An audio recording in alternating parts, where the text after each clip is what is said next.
feel like we're besties now after this. What's up, guys? It's Denise Salcedo. MJF's plan backfires. Roderick Strong is officially all elite. Bandido returns, and so much more to get into on this edition of AEW Dynamite. Welcome to Speak Now Pro Wrestling with me, Denise Salcedo, April 26th. We got Dynamite to talk about here today, and this was a pretty newsworthy one. On top of the things that I just mentioned, we also got a Easter egg from Tony Khan, which I will elaborate on more in just a second. And we got a lot of really good stuff. We also got an announcement regarding the details of the Owen Hart Cup and so much more. So I feel like there's going to be quite a bit to get into. But before we get started, first and foremost, this is the first AEW Dynamite Speak Now Pro Wrestling show here on my YouTube channel. So I want to thank you guys so much for being here. If you're new, or if you are a regular, thank you so much for being here. And just know that from now on, Tuesdays, Wednesdays, and Fridays, I will be live here on my channel to talk about NXT, AEW Dynamite, and Smackdown, and all of that throughout the weeks. It'll be a good time, I think. I officially surpassed 100,000 subscribers, so thank you guys so much for being those as well. And if you want to help support this podcast, please, at any point, you're more than welcome to send in a super chat. Those really do help me out tremendously. So now that we got that out of the way, let's get things going. We got some super chats rolling in here. We got one from James Hammond. Thank you so much to James, who says, thoughts on Ring of Honor replacing Dark Elevation permanently. So I don't know the details on that as of right now. So for me, if this is the way to I feel like because I never watched Dark or Dark Elevation, quite frankly, for me, it doesn't necessarily it doesn't make a difference to me, to be honest. To me, I can kind of see it being intertwined as very similar. So it doesn't make too much of a difference, at least not for me personally as a viewer, because I never get to watch Dark or Dark Elevation. Andrew Cool sends in a super chat saying, well, guess Ivy Nile is technically the leader now.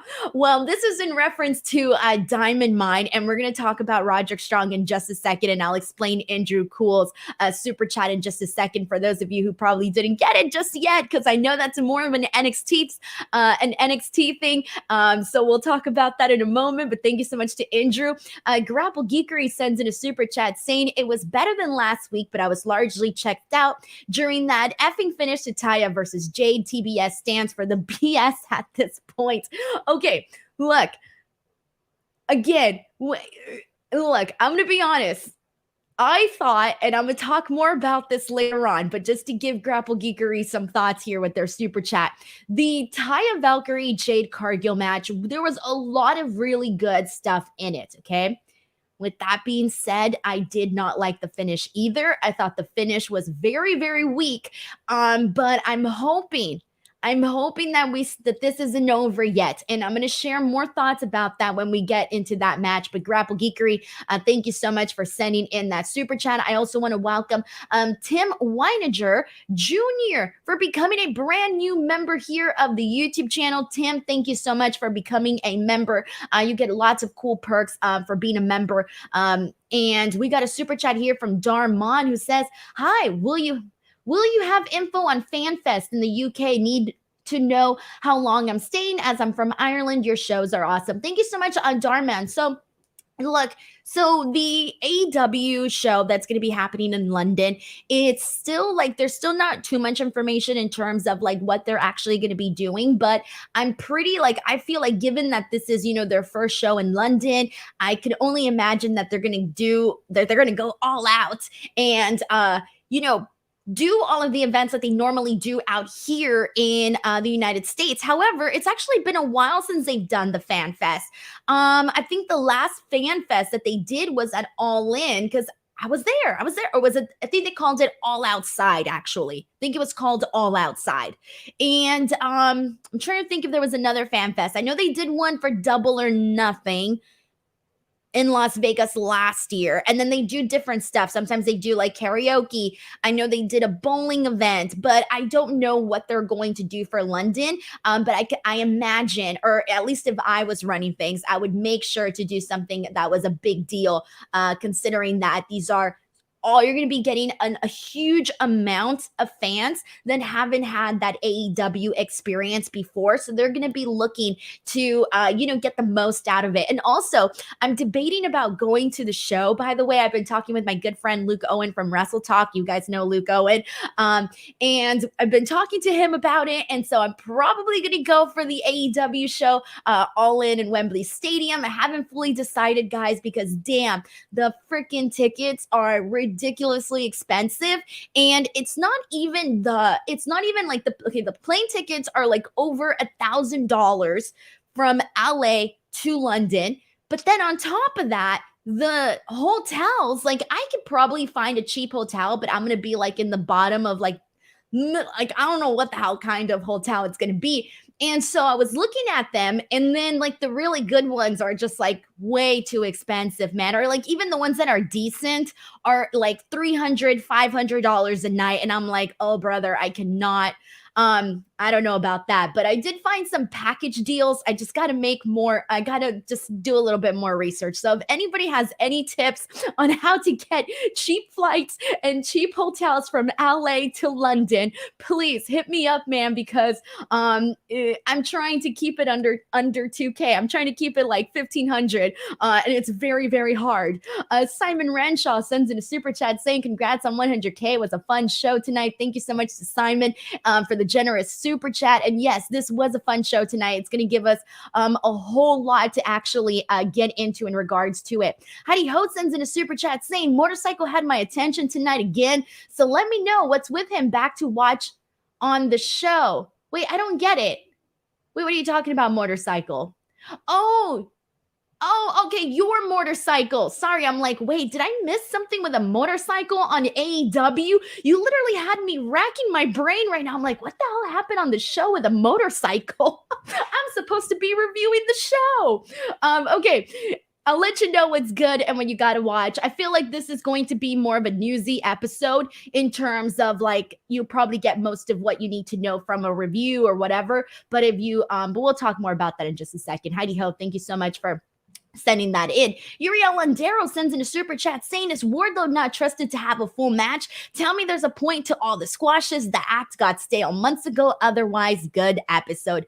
Well, Uriel, if you've been here on my post shows plenty of times before, and a lot of you guys know what my fear was about Wardlow becoming TNT champion again. I literally said it 100 times. If Wardlow becomes champion again, please do something different with him. No more copy and paste squash matches with the powerbomb symphonies. And my friends, we got that here today again. And I was like, no, not again.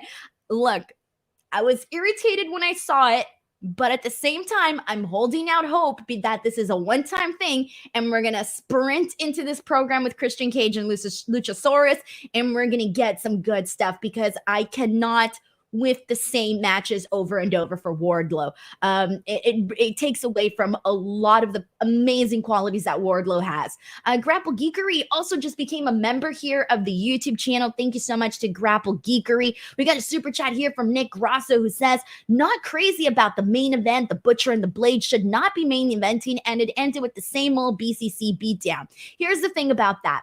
I was a big fan of the Butcher and the Blade kind of earlier on in AEW, and I thought there was a point where they started to kind of climb up those ranks a little bit, and I was really enjoying the Butcher and the Blade. But then, unfortunately, somewhere down the road, we kind of just stopped seeing the Butcher and the Blade. Like, we really weren't seeing them that much, and so now I kind of feel like we're just supposed to take them as they were previously, but it's not going to be that way, because I think the fans forgot a little bit about what it was about the Butcher and the Blade that made them into fans. With that being said, I did enjoy the main event for different reasons. I'll get into that in a second, but I did not hate the BCC beatdown, and I will explain that once we get into the main event. But thank you so much to Nick Grasso for also sending that in. Sam Fines sends in a super chat saying, Denise Worldwide Funds. Guys, I'm trying, man. I'm trying to get them sponsors. I'm trying to get them brand deals. I watch these YouTubers on YouTube talk about how they land brand deals for like thousands of dollars. And I'm like, what the hell are you guys doing? I need to figure this stuff out, man. And so I'm in the process of like trying to learn here.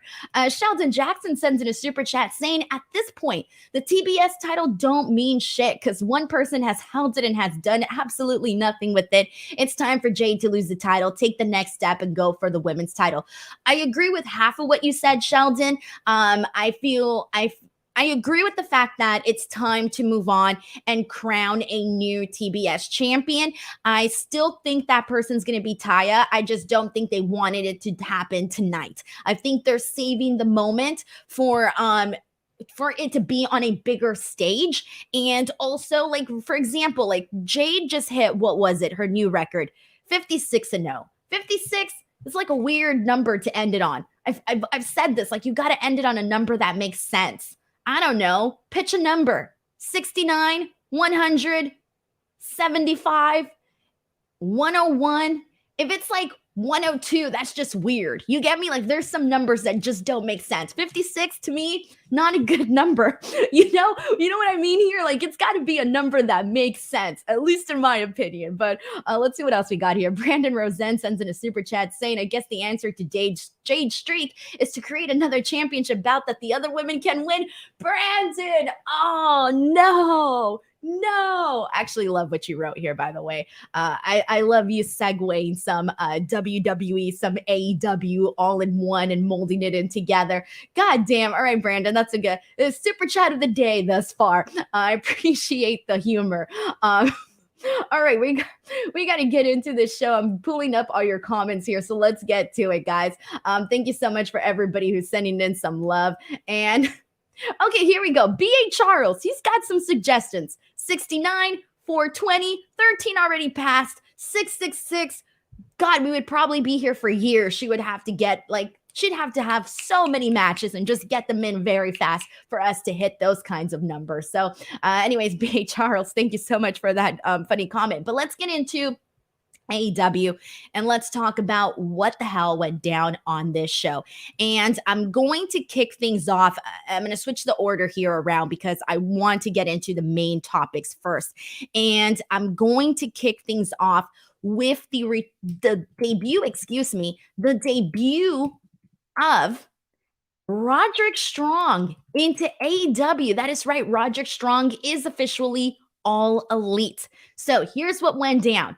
Adam Cole and Chris Jericho have been beefing with one another. They've been doing the whole side-eye thing. They've been doing that. Last week, Jericho and the Jericho Appreciation Society, along with the Outcasts, attacked Adam Cole, basically made him watch as the Outcasts literally beat his wife, Britt Baker, and there was nothing he could do but just watch. So clearly the man is pissed off. He goes out there. He calls out Chris Jericho. Jericho's not there. Jericho pops up on the screen instead.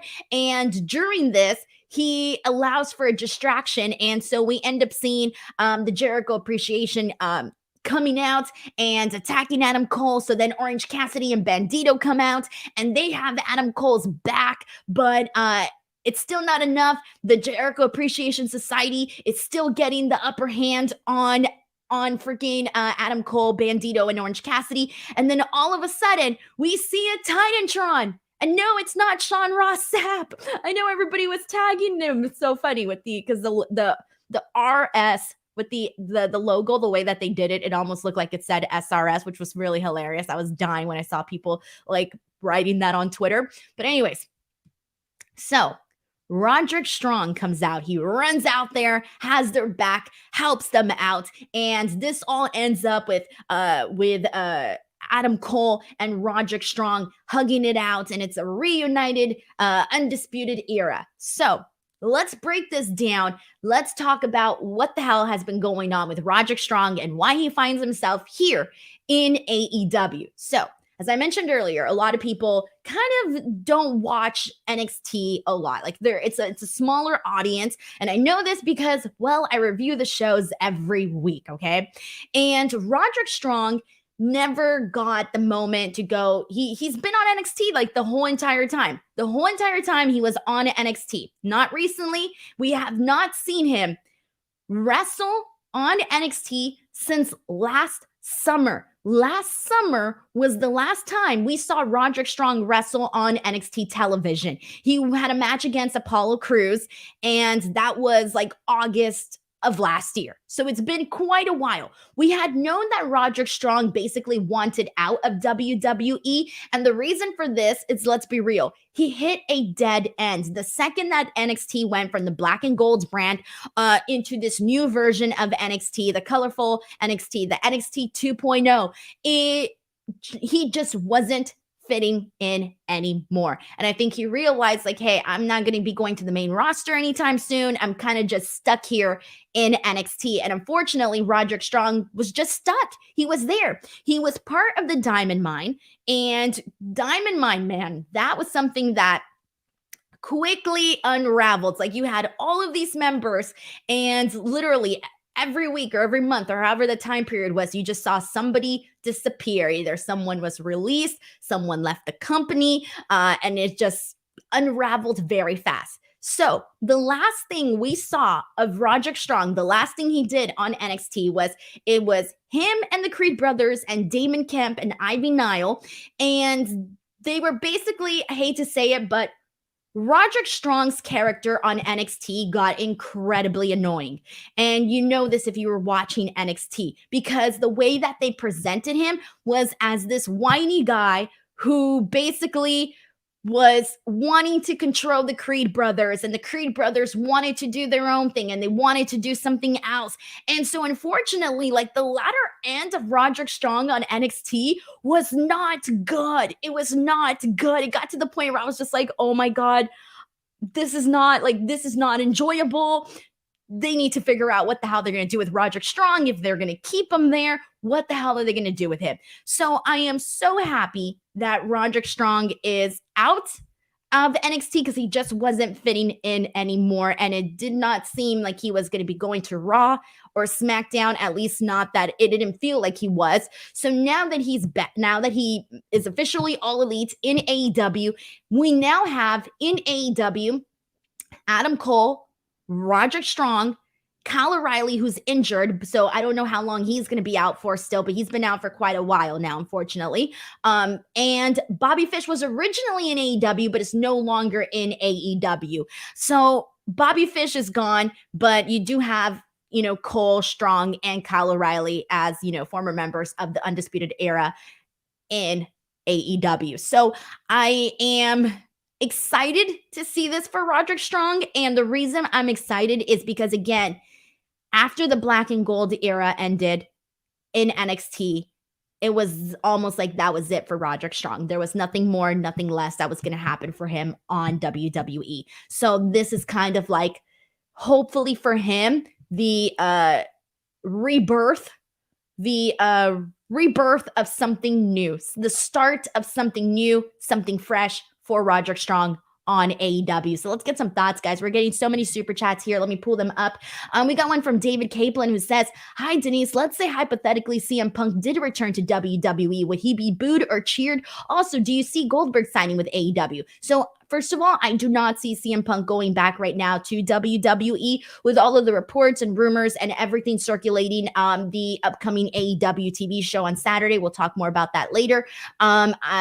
Dave made sure Dave reported that one of the main attractions, one of the main reasons for this show, or one of the main drawing points to this Saturday show is having CM Punk be on that show. So I do not expect CM Punk to be going to WWE. Now, hypothetically, just for fun, just for shits and giggles, if he were to go to WWE, would he be booed or cheered? I legitimately have no idea.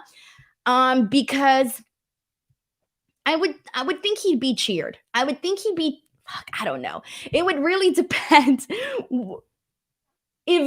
I do think he would be cheered. Honestly, I really do. I feel like it would just be really messed up to have him come out and be booed. So I would say that he would be cheered. But then again, who the hell knows? That's just a hypothetical, but I do not expect to see CM Punk in WWE.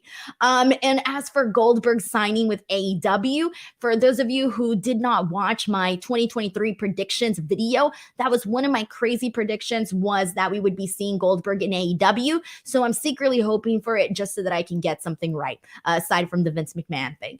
Reggie Simmons sends in a super chat saying, just showing support, please, peace and blessings, everyone, and the chat. Thank you so much to Reggie Simmons for sending in much love. I really appreciate you for always sending those in. Nick Grosso sends in a super chat saying, shocked to see Roderick Strong in AEW. How did he get out of his WWE contract? And does this lead to O'Reilly returning? So again, in regards to this, I don't know the exact details of what went down, whether Roderick Strong's contract ran out, whether he continued to pester or ask for his release and they finally granted it to him. I don't know. I expect for clarification to come out pretty soon. Usually we get more details within the next hour or whatever. So I do think that this was, I don't know, I'm predicting that he just let it run out. Because I don't know when it was supposed to expire for Strong, but I am happy for him though, because he was really kind of just stuck there and he wasn't doing anything. Like I said, we hadn't seen him on television since August. And if this leads to Kyle O'Reilly returning, I would hope so. But again, I think his situation is just a little bit different, where he's dealing with a lot of stuff, and he's talked about what he's dealing with on Instagram. If you guys want to go ahead and check that out.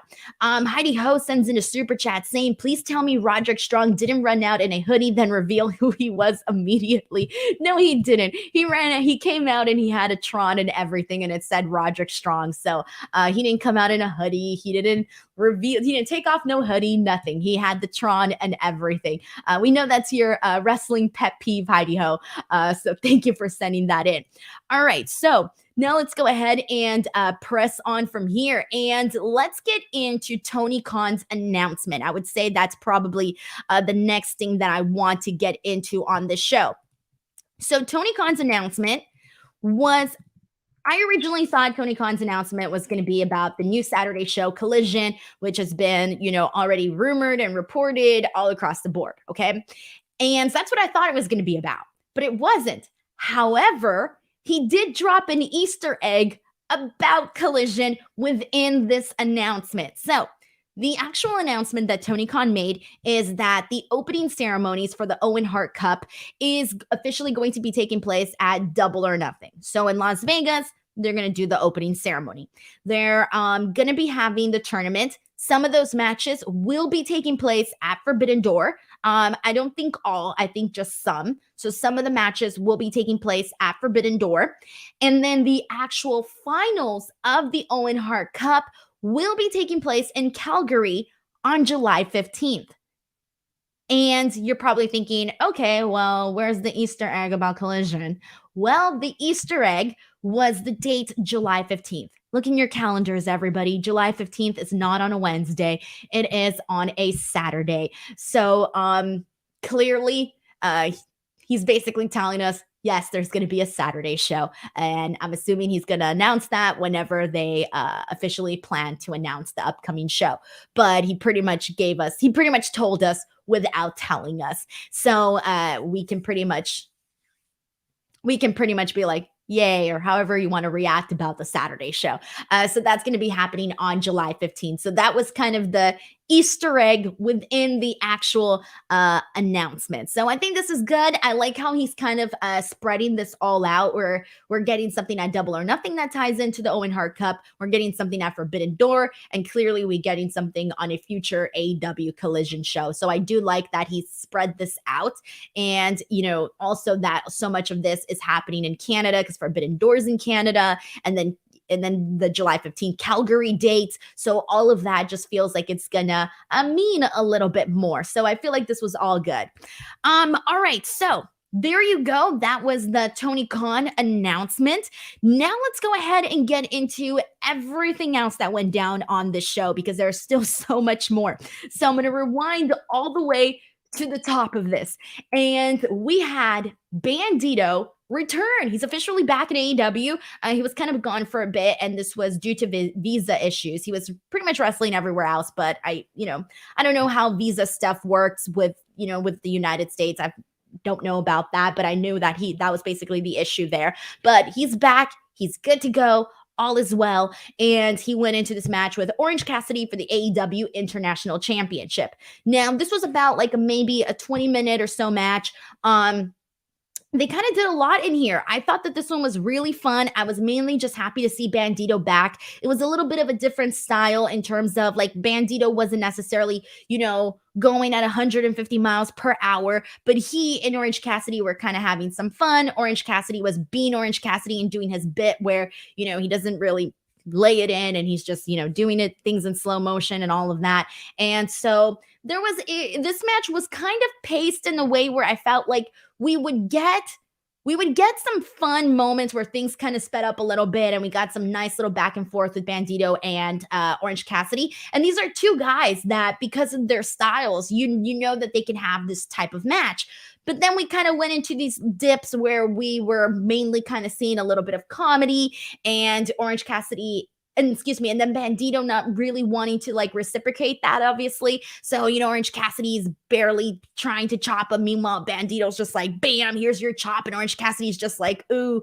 So, it works because that's part of his act. And so you were seeing that. But we did get to see some submission work from Bandido. We also got to see Bandido show up his power. At one point, he did a one-handed vertical suplex off the top rope to Orange Cassidy. At another point, he lifted Orange Cassidy with one arm above his head. And so I do like that Bandido has been making sure to hit this all the time. So this was a pretty fun match. Eventually, we do see Orange Cassidy get the win with the orange punch and the beach break, and he retains. As far as I do kind of hope that we kind of get a little bit of some surprises here because I've been feeling like, and I don't know, I'm probably alone in this and I'm probably not going to explain it very right, but I kind of want to see a title change here. And I know some people are going to be like, boo, Denise, F you. How dare you wanting to see a title change? I kind of want to see a title change here. And I know that I'm contradicting myself a little bit because I didn't want to see a title change with the TNT championship, but I guess part of me just wants something refreshing, something new. And so part of me kind of wanted to be surprised and see if they maybe would have given the bout to Bandido. I even thought when Orange Cassidy wrestled Jeff Jarrett that maybe it was going to happen then. I don't know. I kind of want to be like surprised. I want to be shocked. I want to be shocked that, the person that I didn't think was going to lose actually loses the bout here and something different happens for on the show. And so I think part of me kind of craves that. And there was a match later on that did give us an unexpected winner. And part of me liked that. I liked it. I was like, you know what? Give me a little bit of chaos. So this was a good match, but I am curious to see who they eventually have, take the title away from Orange Cassidy or where this eventually, I'm pretty sure this is probably going to go all the way to Forbidden Door. Maybe at Forbidden Door, we'll see a title change. Who the hell knows? But that's kind of where I'm at right now. I love it. I love it. Richard Martinez says, boo, how dare you? Red Beer and Bluegrass says, agreed. Boo, Denise. Marvin says, boo, Denise. I appreciate my own chat turning against me. Oh, man. All right. So there you go. That's pretty much what's, let's see what we got here. This is Ender Buckley who says, I'm good with someone taking it off of Orange if it's someone good. I mean, Bandido would be good. I know Jeff Jarrett would be a little bit more controversial. And the only reason why I wanted Jeff Jarrett last time was because I just wanted something to shock me. I think I wanted some shock value, but not shock value that would be terrible, like when the Guns won the titles off of the Acclaimed. That was shock value. That was terrible shock value. I want to see shock value that's like, ooh, they did it. They went there. Hell yeah. So there's two different types of shock level. All right. That's where I'm at with all of this. All right. So let's press on from here and let's get into, speaking of shock Shocking stuff. Oh, wait, hold on. One more thing. I cannot forget to talk about this. This is literally my thumbnail of this video, so I have to talk about this. And also, I've been dying to talk about this. Really quickly, we got a backstage. Okay, so after this match with Orange Cassidy and Bandido, Orange Cassidy puts his like glasses on Bandido. He gives him glasses, and the glasses kept falling off because, you know, he has the mask and everything, but he finally gets them on, right? So backstage, Renee Paquette is doing an interview with Adam Cole. I don't even remember what the hell Adam Cole said. That didn't even matter. That wasn't even the highlight of this. The highlight was Renee Paquette asked Orange Cassidy a question, and then Orange Cassidy like asked her if she's going to ask him a question, and then he responds to her response, and he just goes, "Oh," and walks away, right? Because Orange Cassidy doesn't really talk. Then Bandido goes to the microphone, and he just goes, "Oh." And for those of you who missed this, you're like, Denise, that's not funny. No, it was really funny. Go back and like, you got to watch this. Like, this is one of those you had to be there moments because it's now my favorite thing ever. So please watch that. And now all I want in this life is more interactions between Bandido and Orange Cassidy because it just felt effortless. It felt chill, but it also felt really funny. So this was really good. Very simple, probably wasn't meant to be that funny, and it came across very funny. So I like when stuff like that happens, when they don't have to force it. David Capelin sends in a super chat saying, do you think this is a make or break moment for Adam Cole? And if Undisputed Era is reformed, it's just a WWE retread, not original thoughts. I don't think they're gonna, again, a lot of this really depends on Kyle O'Reilly. I don't think that they're going to just like rely on everything that, you know, you can't ignore history, okay? Like when it comes to wrestling, I feel like when you are a fan, especially Tony Khan, who's a fan, you can't just like ignore people's past, people's history. I don't think it's as like, if they were to, you know, reunite them and all of this, I don't think that they're going to try to do a retread of WWE. I think it's more so like these guys have history and we're not, you know, going to pretend that that never happened. We're not going to pretend like things outside this company don't exist. And so I feel like the fans like that and they appreciate that. And personally, like I wouldn't see it as like, oh, they're just trying to take a WWE idea and steal it and make it their own. I see it more so as these guys have history and let's elaborate on that and, you know, see what we can do with our guys, with our talent, with our creative, with our vision in it. So I don't hate that. But David Capelin, thank you so much for the super chat and for the question. I love that. Some good stuff there, really. Patty Ho sends in a super chat saying, is Orange Cassidy ever going to get a new gimmick or is that just what it's going to be? Dude, Orange Cassidy is Orange Cassidy. It works for him. He's very popular. If it works, why try to fix it? So I feel like what's that one thing? If the wheel ain't broken, the wheel's not broken. Don't try to reinvent the wheel if the wheel's not broken. Whatever. You don't gotta try to reinvent the wheel. It's working for Orange Cassidy. Orange Cassidy is very popular, so it's working for him. And I think he needs to stand out and do something different when you are bombarded with a lot of people that are very similar. And Orange Cassidy has something that he does that is different. So you might as well hold on to that. And I think that the fans that like Orange Cassidy, they like him for what he brings to the table. And a part of that is obviously this, you know, persona where he's, you know, doing, you know, barely laying it in and this and that. It works for Orange Cassidy. So that's kind of where, thank you. If it ain't broke, don't fix it. Heidi Hope, thank you for the super chat. Thank you to Mac Hensley. If it ain't broke, don't fix it. Richard Martinez. Everyone. Someone said you're mixing metaphors. Richard Martinez says, homegirl, you combine two phrases. I love how everybody's just like, this is the phrase. Guys, when you got 100 things in your mind, trust me, you'd be out here mixing phrases too. All right. Anyways, Sam M, thank you. He says, if it ain't broke, don't fix it. And also don't reinvent the wheel. Bam. Thank you, Sam M. Just come in here, replace me on this show because that's exactly what I was trying to say in regards to Orange Cassidy. All right, man. I love this chat, guys. You always have my back here. I appreciate it. All right, so let's see what else we got here. All right, so speaking of surprise endings, Jeff Jarrett versus Dax Harwood. Jeff Jarrett defeated Dax Harwood. This was a fine match. It was fine. But basically what happens, the way that he's able to defeat him is that Sanjay Dutt at one point tries to hold down Dax Harwood as Jeff Jarrett is going for the pin, and he tries to hold him down so that he's unable to get out of it. So Dax Harwood gets pissed, chases him around, and gets back into the ring. Double J hits the stroke and defeats Dax Harwood. And I was looking at the audience reaction to this, and literally, because obviously you can see like the front row people, and they were all just standing there like, what? Did that really just happen? Everybody was there like, what? And let me tell you, I loved it. I loved it. I was here for this.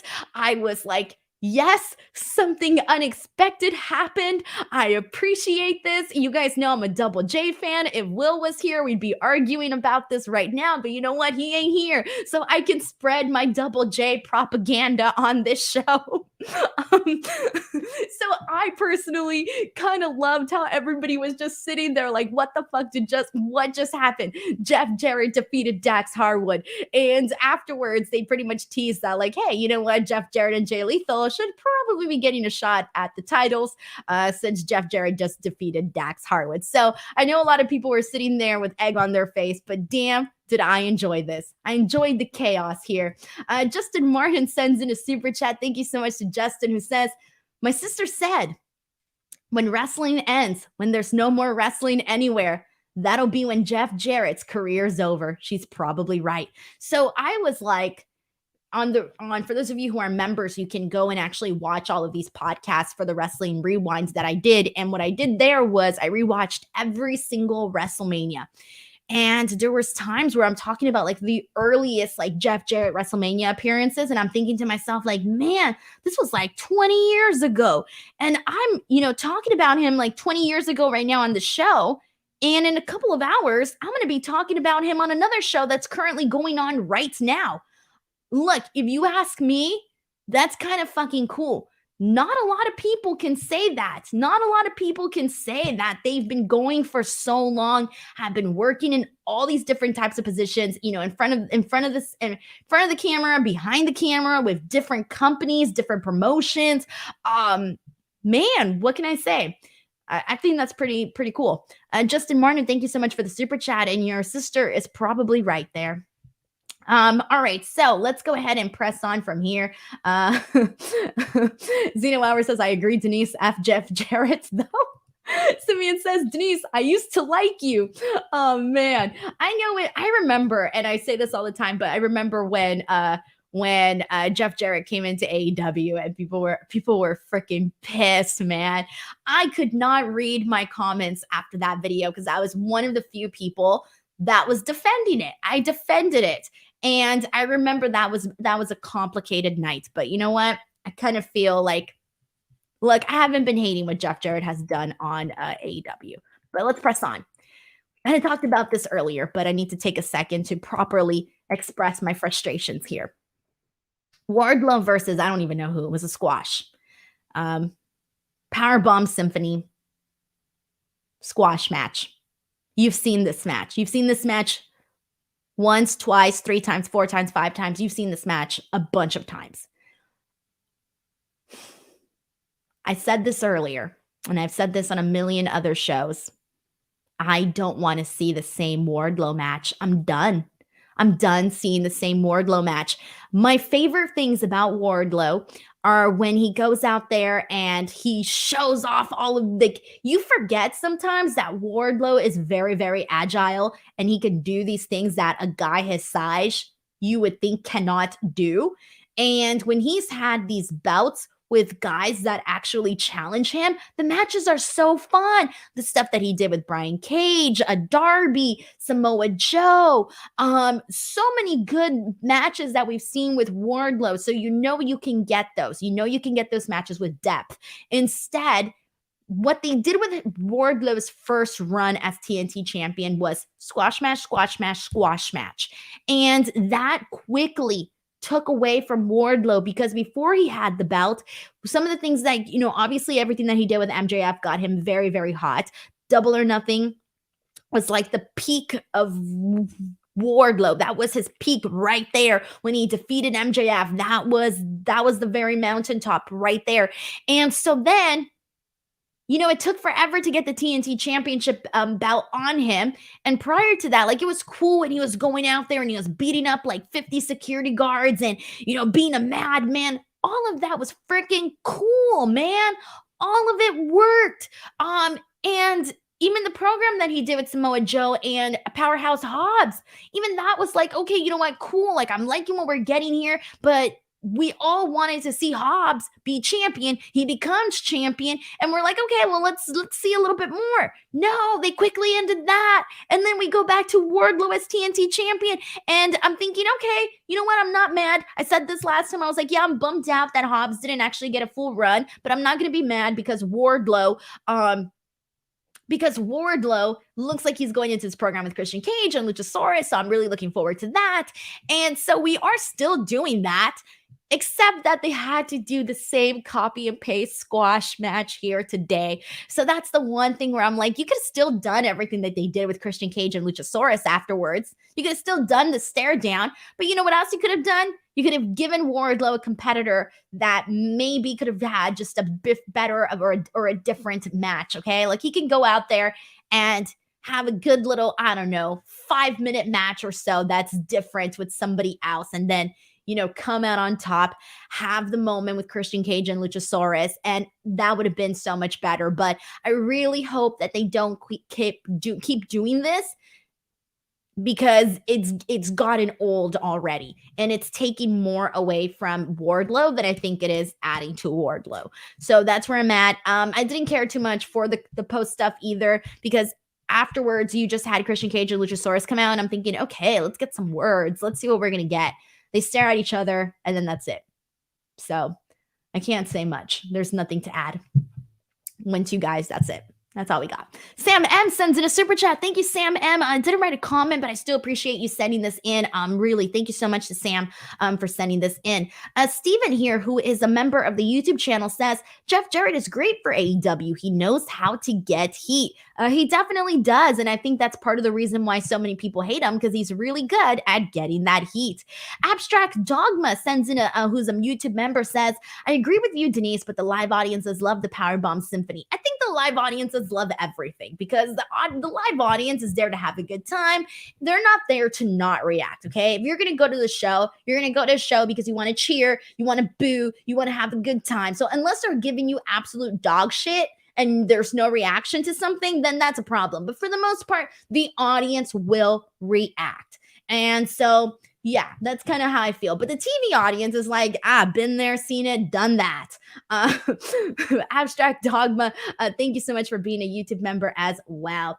Let's see what else we got here. This is from 554K, who says, yeah, I agree. I mean, I understand if they are trying to build him up for his feud with Luchasaurus, but there was nothing to this Wardlow match tonight, and I was not a fan of this match, says 554K. All right, pressing on from here. All right. This is from Aaron Murray, who says, Denise, do you think Plan B with Hobbs, he's headed for the International Championship belt? So basically today we had QTV, and Hobbs is freaking pissed that he lost the title. He's like choking out QT, and QT's like, we're going to get there. We have a plan B. I don't know. Maybe plan B is to break into Wardlow's car again and just steal the belts. I don't know. International Championship belt for Hobbs, I think would be cool. I just really want to see what a lengthy championship run would look like for Hobbs, because, they invested so much in him in terms of, doing the Book of Hobbs. The guy really transformed himself, just looks athletically great, physically great. And so, I don't know, I kind of want to see what we can get out of that for him as a champ, but we'll see, man, because it kind of feels like right now his story feels like it's just a loose end. That's what it feels like right now. It feels like a loose end for Hobbs. And It's crazy to me that that was literally the plan moving forward, because it just feels like we were going one direction and they completely took us for a loop and went in an entirely different direction there. But we'll see. Thank you so much to Aaron Murray for also sending in that comments there. All right, we got a couple more things to talk about, everybody. Before we continue on here, just a heads up, if you guys do want to help support this podcast, if you're enjoying the show, or you just want to get your question, your comment, your statement, your hot take, whatever it is, read here on this podcast, you are more than welcome to send in a super chat at any point. If you're watching the show on a replay and you still want to give and you're like, oh, I couldn't tune into the show, or give a super chat, you can always send in, I think it's called a thanks, a super thanks, or just a thanks, whatever. On the video, somewhere here where I'm pointing, there's a little button that says thanks, and you can send a thank you there as well. And those come in after the show. I see them. Don't worry. I see them. All right.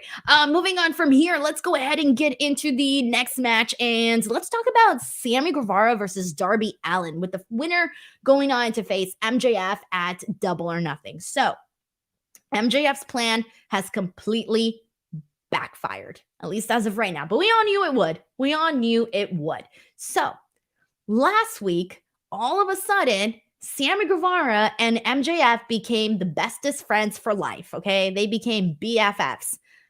And so, so they became BFFs, and this was because MJF basically gave a really big paycheck to Sammy, and the goal for that was for him to basically get himself to the point where he's the one to face him at Double or Nothing. But then come the Double or Nothing match, he wanted him just to quickly take the pin, take the L for him, so that MJF can have an easy, victorious night at Double or Nothing. Clearly, we all knew that wasn't going to happen. It was just a matter of, are they going to do MJF versus Darby, or are they going to do the Four Pillars match? Who knows? I felt like those were the two real big options there. Well, this match, speaking of this match, Sammy and Darby, there were some great moments in this. I mean, Sammy, I know people love to hate Sammy. We all know it. But man, does that kid go out there and put his body on the damn freaking line. And you got to respect that, because he's freaking crazy. Not only does he at one point hit a Spanish fly, but on top of that, he does this like crazy freaking, I don't even know, man, 630 onto Darby on the table. Like, he did so many flips, couldn't even count how many flips he did in that.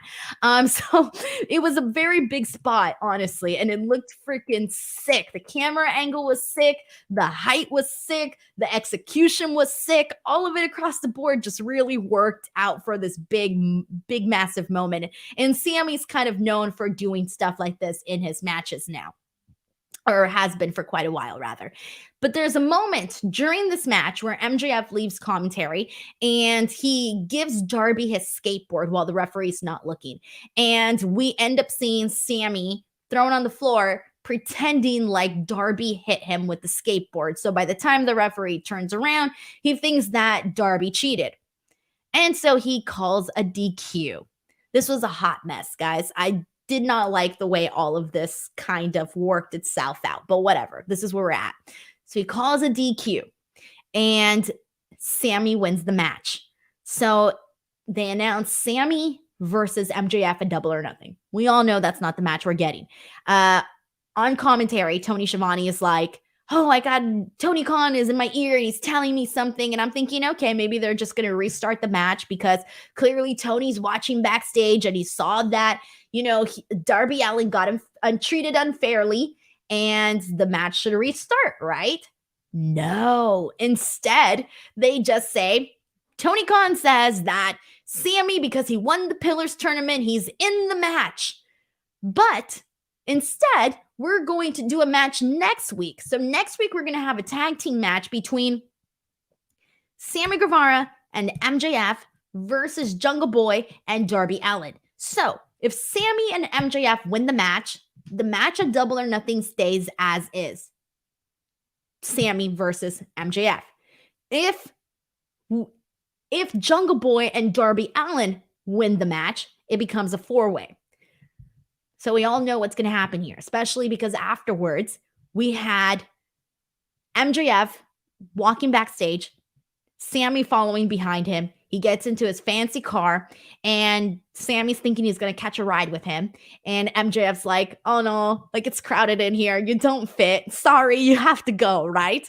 And so they pan the camera to the inside of the car and there's nobody in there. So MJF's just being MJF and doesn't want Sammy in there after, even though backstage they were all hugging and kissing and giving each other gifts and being so friendly and hugging and all of that.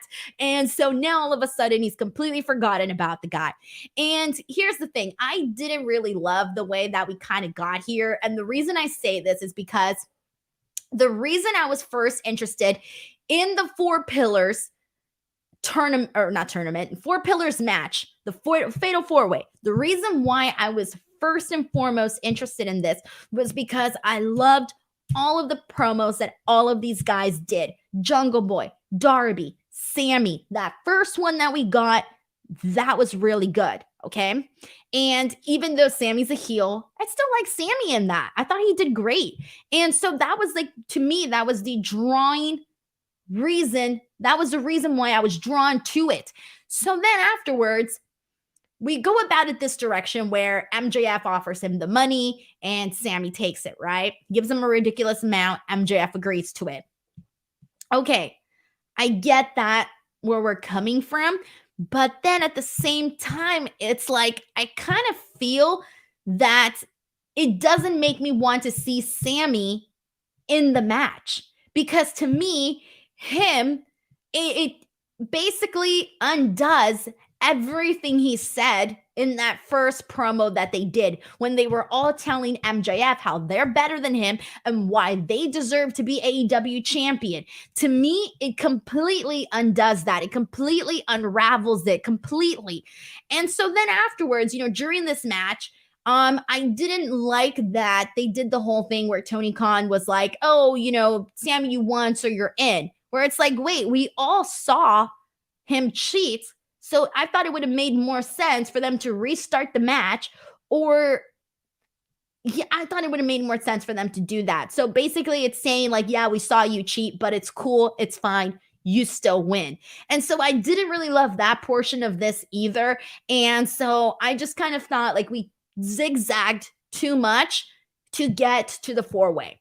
So we got a super chat here from Mike T90K. Thank you so much to Mike for this generous super chat. He says, hey, Denise, digging the blonde. Thank you. He says, am I the only one excited for the 4-way pillars match? These 4 kids are going to kill it out there. The summer of AEW is going to be amazing. Be right back. The meatloaf is ready. So I am looking forward to the match. I was looking forward to it when they first, started making their way to it. However, along the way, one of the things that I was talking about was that I kind of felt like just Darby Allin kind of outshined Jungle Boy and Sammy Guevara.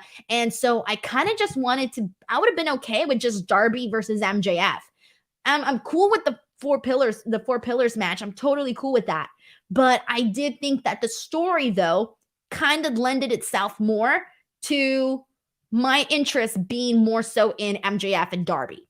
And I think had we just kind of, I don't know, I think if the story would have been streamlined just a little bit more clearly, then this would have felt like, okay, cool, yay, we're still getting all 4 pillars, woo. But instead I was kind of left with, what? We did all that just to get here when that didn't make sense and that didn't make sense.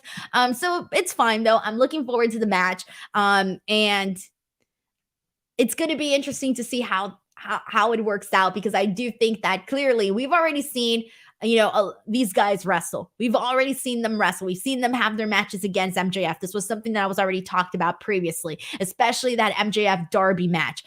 So with that being said, I do think it's going to be a good match though. I'm looking forward to it. I was just, kind of a little bit like, took us all of that. They zigzagged all their way to get to this actual 4-way. But Mike T90K, thank you so much for the super chat, dude. It's much appreciated, a whole lot. You have no idea. Thank you so much, Mike. All right, so we got so many different comments. We got a super chat here from Aaron Murray who says, keep being great, Denise. You rock. Hopefully I will be able to support you more. Dude, thank you so much. Even if you just come into the shows, subscribe, are part of the channel, tune in, watch the show. That is a huge support, guys. So thank you so much to Aaron for sending this in. All right, let's see what people are saying about this, by the way. Let's see. MTM says the build has been great. Good concept. Justin says they should have just had Sammy, Darby, and Jungle Boy all win a match to qualify for the four-way at Double or Nothing. Sam says they should have just picked up the storyline for the friendship or the storyline for the four-way. This feels indecisive. I get what you mean by that. I do get what you mean. By the way, I'm predicting that because Sammy was basically, MJF was so rude to him and he didn't let him get in his car. I think Sammy is going to purposely cost him the match, the tag team match next week. So I do think he's going to purposely cost him that match so that it can become a four-way. So I feel like that's pretty much what's going to happen there. Pacer Don says the match was over. In real life sports, they don't restart the game even if a mistake was made. Yeah, but this is different, guys. This is different here, okay? How many times haven't you seen something shady happen, a heel does something, and they restart the match? Like, it happens, all right, let's see what else we got here. Zeno Hour says, I have to be honest, the build to this pillar four-way match has been a little convoluted so far. It has been. It kind of has been, yes. Let's see what else we got. 554K says, the MJF and Sammy stuff was really funny, and the Sammy versus Darby match was really good, but I did not like the ending. I thought the match should have been restarted instead. Thank you. That's exactly kind of how I felt. Casey Miranda says, the DQ finish didn't bother me. It segued into the tag match, which should be awesome. And let's see what else we got here. All right, cool. I think I got a couple of these comments in here about this feud. And Steven, YouTube member here says, I could see MJF losing the title without getting pinned. No. I do not want to see MJF lose the title at Double or Nothing. No. Okay. In fact, I can see him stealing someone's victory. I can see him stealing Darby's victory, for example. Like if Darby's about to pin, I don't know, Jungle Boy or something, or Sammy or whatever. I can see MJF stealing his pin, but I do not by any means think that they should be having MJF lose the bout. I don't think that as much as I love Darby, I just don't. To me, Darby is besides MJF, Darby is the one that's most ready to be AEW champion. But even then, I still don't see it happening right now. So with that being said, I feel like it definitely 100% has to be MJF retaining that championship. I don't want to see him get screwed like that. All right, let's see what else we got here. And all right, so let's go ahead and see what else we got here. This Pacer Don says, I hate restarts. It means a lot more emotionally if you know the heel cheated and the match will not restart. All right, you know what? I appreciate that. I appreciate that defense of that decision, Pacer Don. All right, let's press on from here. We actually already talked about Adam Cole and all of that, so let's go ahead and get into Taya Valkyrie versus Jade Cargill. We talked about it briefly earlier, but just really quickly, just to kind of give it a little bit more time. This was a good match with a bad finish, and the reason I say it was bad is mainly because I just didn't feel like it was a strong enough finish. I still was not expecting to see. Look. On this one here, I had kind of had some small hopes that Taya Valkyrie would win and this would be it and we would have this big thing to talk about. But in reality, I just didn't really believe that either. Even though I kind of wanted it, I didn't really fully believe it because like I said earlier, I still think that they're going to, whenever Jade does lose her TBS championship, it's going to have to be in a big stage. It's going to have to be with a number that makes sense. Like I said earlier, I don't think 55-1 is the number. Or you know what? They could have done 55. They could have done 55. 55 is a good number. Never mind. I take it back. Well, 56. 56, not a good number. 57, not a good number. 58, 59, no. 60, okay, I'll take 60. I just need some like even number. I can't explain it. It's a numbers thing. But anyways, so I just thought that the finish was a little weak. And it didn't really feel like she put away Taya the way that I would have bought it. And afterwards, we do see Taya. She's pissed off. She's practically going to kill Aubrey Edwards at one point. I'm thinking like, damn, poor Aubrey. She didn't deserve that. That was pretty funny though. And so I'm curious to see what this means for Taya too, because we kind of saw her be really pissed off after this. Like I'm going to want to see more of this angry Taya. I'm definitely going to want to see a lot more of that. But anyways, Jade Cargill is now 56-0. 56-0, and when they actually decide to take the belt off of her, we'll see. But now it's pretty much just a numbers thing, guys. It's a numbers thing. All right, we got Richard Martinez sends in a super chat. Thank you so much to Richard, who says, the Pillars feud is a little messy, but props for extending it without it being boring. Once again, congrats on 100K. I'm happy to support. Thank you so much, Richard. I appreciate this a whole lot. And yeah, I mean, the Sammy Guevara MJF thing was kind of like a little annoying, but that's what it was supposed to be. It was supposed to be annoying. It was supposed to be obnoxious. So that was like the whole point of it. Like, Sammy was the fool for buying into MJF when MJF was clearly using him and trying to buy him into, clearly buying him because he paid him, the check, the money, all of that.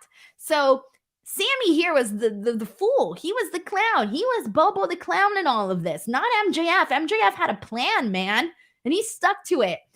Richard, thank you so much for the super chat. Grapple Geekery sends one in saying, I'm so over Jade's reign. Save us, Statlander. Man, I can't wait to see Chris Statlander come back. Chris Statlander got very, very hot at one point. Let's not forget the time that Ruby Soho beat her and everybody was so pissed, including me. Even I was pissed. I don't know who is going to take away Jade's title. I would like it to be Taya, though. And the reason why I want it to be Taya is because she's a big name, but she also still needs that, she needs something to really just wow the crowd, right? Like, she just needs to wow the crowd. And I think if you want her to make a hard-hitting presence in the company and be like, she's arrived, Taya Valkyrie has arrived in our roster, the best way to do that is by having her defeat Jade. The other option was Willow. That was another name that was thrown around. If down the line, maybe, just maybe. But I do think that Taya should be the person, because you need another, how do I say this? You need another bad bitch on the roster. And if Taya's that other bad bitch, ooh, I think that's the way to go. But that's where I'm at on this one. We'll see what they actually do there. Grapple Geekery, thank you so much for the super chat. Much appreciated. All right, we got another one here from Brandon Rosen, who says, any word on Chris Statlander's recovery? I feel like AEW is always waiting for Chris to defeat Jade. Willow Nightingale is also a great option if they can build a great story. Yeah, Willow's great. I think that because, she did obviously wrestle Jade. I think I know for sure she wrestled her once. I don't know if she was more than once too, but I know for sure we did get that one match and it didn't happen. There was part of me that thought, what if? But I also don't think that they wanted to do it just yet. I think they have an end. I would hope that they have an end goal in mind. I would hope that they've had an idea of how far they want to take this from the very beginning. I would hope that they do. But, and that's the thing though, like Jade, part of Jade, what makes her cool, what makes her unique, what makes her different on the roster is her look, but also the fact that she does have this streak. She does have this streak. Like, this is her thing. So now it's really kind of become like her accessory, her prop, her thing. You associate Jade Cargill with her streak and her TBS championship. So that is going to be something hard to take away from her. But at the same time, the audience has gotten over it, because what happened is that, similar to Wardlow, we've been seeing the same matches over and over. A majority, I would say like 95% of the Jade Cargill matches that we've seen for the TBS championship, her TBS championship defenses, have kind of all felt the same. And there's only been a couple where you're like, oh, this one was really good. And there's been very few and far in between. So I think that's kind of been a little bit of the issue, where I feel like we're kind of seeing the same thing over and over, which was similar to what I was talking about with Wardlow earlier. So I think that's part of the reason why people want to see a new TBS champion. But I still think they're going to take this a little bit longer, because it's her thing, guys. It's her thing. It's what she's got. Thank you so much to Brandon for also sending in this super chat. Seriously, dude, thank you so much. We got Grapple Geekery, who says, oh, I'd love to see Taya beat her, or Willow, or Athena, or anyone. I think Grapple Geekery is just ready to see a new champion. You're like, I'm ready to see a new champion. I don't care who it is. I know Athena, based on what Will has told me, because he watches Ring of Honor every week, that Athena's been absolutely killing it over there. And then as for Willow, As for Willow, it's more so that she's just very, very likable. She's very likable, and you kind of want to see somebody like that get the title because it's like, ooh, we're skyrocketing a new baby face, you know? And I think that's part of the appeal to having Willow defeat Jade Cargill. But personally, I kind of want more of a different direction. I want it to be Taya because I want that alpha female versus that alpha female status. And I think that Taya needs something to really solidify her on that AEW roster. Because right now she's just Taya. She's just Taya Valkyrie. And if you know her work, then you're like, oh, hell yeah. If you don't know her work, you're like, okay, cool. I like Taya, but what else? What else do we got here? And so that's why I think she needs something to kind of solidify her on the roster. Thank you so much to Grapple Geekery for that super chat. And we got in so many different comments on who everybody thinks here it's happening for. Melissa Cabello says, what about Sasha Banks, Mercedes Moné? And, she's, doing her thing she's doing her thing in New Japan, but it feels like there still could be that possibility. If it was, but here's the thing though. I feel like the person who defeats Jade Cargill has to benefit a whole lot from it. Where Mercedes doesn't need to beat Jade Cargill, become TBS champion. She doesn't need to. Like, let's say this was going to happen. I don't think she doesn't need it. She really doesn't. She's Mercedes Moné. She's got a big name already. She doesn't need it. Willow needs it. Taya needs it. And I think Mercedes Moné, because of the star that she is, if she was to go into AEW and do something there, she's AEW Women's World Championship level. That's where I would want to see her, play her cards. So that's a little bit where I'm at there too. All right. Okay. So last but not least, we need to talk really quickly about this main event. But before we do, everybody, reminder that I am going to be doing all of my shows here now. All of my Speak Now Pro Wrestling podcasts will be here on this YouTube channel. I'm live Tuesdays for NXT, Wednesdays for AEW, Friday for Smackdown, and then when AEW Collision, when AEW Collision officially takes off on Saturdays, I will be here on Saturdays too to talk about AEW Collision. Also, for those of you who don't like to watch podcasts in video formats, I'm also available in audio. You can listen to me on Spotify, Anchor, any website that provides podcasts. Just search me up, Instinct Culture by Denise Salcedo. Also, I'm trying to get my Apple Podcast reviews up. So if you guys haven't already, please, I do post the links in the description box below where you can go to my Apple Podcast page and give this podcast a review, an honest to God review. Please, I really would appreciate you guys if you did, because I need to get those numbers up. Tired of looking like a jobber, so please help me out here. It takes like 30 seconds to do, especially if you guys have already listened to the podcast. All right. And then Friday, I will be here and I will be talking about the first night of the Smackdown draft, which is going to be a very exciting night. We got the draft. It's time to talk about it. This Friday is going to be the first date. All right. So now let's go ahead and get into the the main event really quickly. We got Kenny Omega and Konosuke Takeshita versus the Butcher and the Blade. We talked about this a little bit earlier. Someone didn't really care for the actual main event earlier. And it's not that I didn't care for it. It was fine. And I thought this was a fun match, but really it was everything that happened afterwards that really is to talk about. So afterwards we have, so we do see Konosuke Takeshita get the win for his team. So we see him and Kenny get the win. Like them teaming up together. It felt really cool. I love the rub that Konosuke Takeshita is getting from Kenny Omega.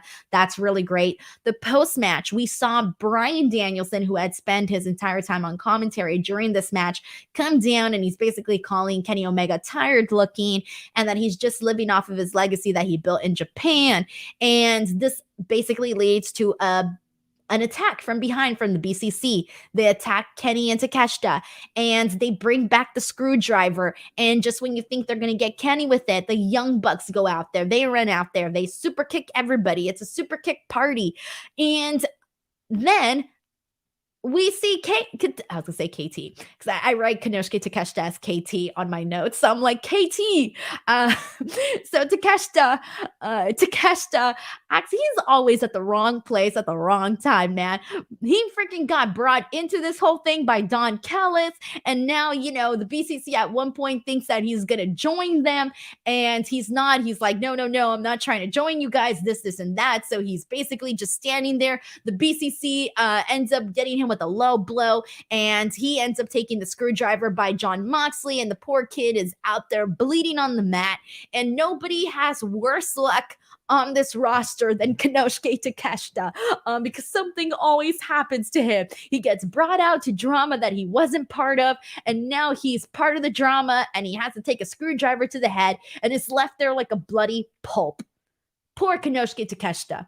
But no, for reals, guys, this was fun. I'm loving the team, him be part of the Elite, and this was a good spot for the Butcher and the Blade. We talked about the Butcher and the Blade earlier a whole lot, but this was fine. This is just continuing to move forward. The story with the BCC and the Elite. I'm still liking the attacks. I know some people are kind of over it, but I think it works for what they're doing because that's what it is. The Blackpool Combat Club is not to be controlled. They are madmen. They're going to go out there and cause any sort of violence that they possibly can, and that's what I enjoy seeing from the BCC. So, whew, man, guys, that was AEW Dynamite, April 26th.